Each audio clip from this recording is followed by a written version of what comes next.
Welcome மக்களே! நம்ம இப்போ என்ன பார்க்க போகிறோம்னு பார்த்தீங்கன்னா, FIFA வேர்ல்டு கப் வேறு வரப்போகுது.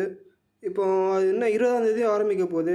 நம்ம அவங்களோட குரூப் ஸ்டேஜஸ் எல்லாம் பார்த்துடலாம். ஒரு வாட்டி கடைசியாக ஒரு வாட்டி பார்த்துடலாம்.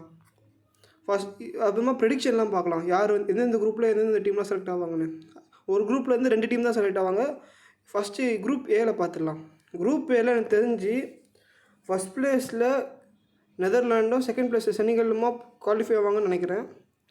குரூப் பியில் வந்து இங்கிலாண்டும் வேல்ஸும் குவாலிஃபை பண்ண வாய்ப்பு இருக்குது அதிகமாக.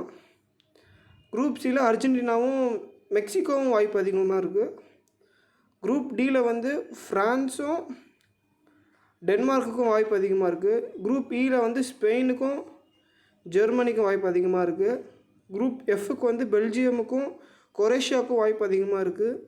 குரூப் ஜியில் பிரேசிலுக்கும் சுவிட்சர்லாண்டுக்கும் அதிகமாக வாய்ப்பு இருக்குது. குரூப் ஹெச்சில் போர்ச்சுகலுக்கும் உராகுவேக்கும் அதிகமான வாய்ப்பு இருக்குது. அப்புறமா நாக் அவுட் ஸ்டேஜில் எப்போ மேட்ச் ஆரம்பிக்குதுன்னு பார்த்தீங்கன்னா, நாக் அவுட்லாம் ஆரம்பிச்சிடும். ரவுண்ட் ஆஃப் 16 வந்து டிசம்பர் 3 ஸ்டார்ட் ஆகுது. ரவுண்ட் ஆஃப் 16 இவ்வளோ ஸ்பீடாக ஏன் தான் வைக்கிறாங்கன்னு எனக்கு சத்தியமாக புரியல. எனக்கு டென்ஷன் தான். அது இவ்வளோ சீக்கிரமாக ஏன் தான் வைக்கிறீங்களோன்னு. இப்படி இவ்வளோ சீக்கிரமாக யாராவது வைப்பாங்களான்னு நான் கேட்குறேன். டென்ஷன் ரொம்ப வெறுப்பாக இருக்குது எனக்கு இது ஆக்சுவலாக. ஏன்னா எனக்கு செமஸ்டர் எக்ஸாம் வருது. எனக்கு நான் ஃபஸ்ட்டு 10 நாள் எனக்கு நவம்பர் 20லேருந்து நவம்பர் 30 வரைக்கும் செமஸ்டர் எக்ஸாம். நான் எப்படி படிப்பேன்? சரி, எப்படி நான் மேட்ச் பார்ப்பேன்? எனக்கு இது 4 வருஷத்துக்கு ஒரு வாட்டி தான் வருது. இது நான் எப்படி விடுவேன்?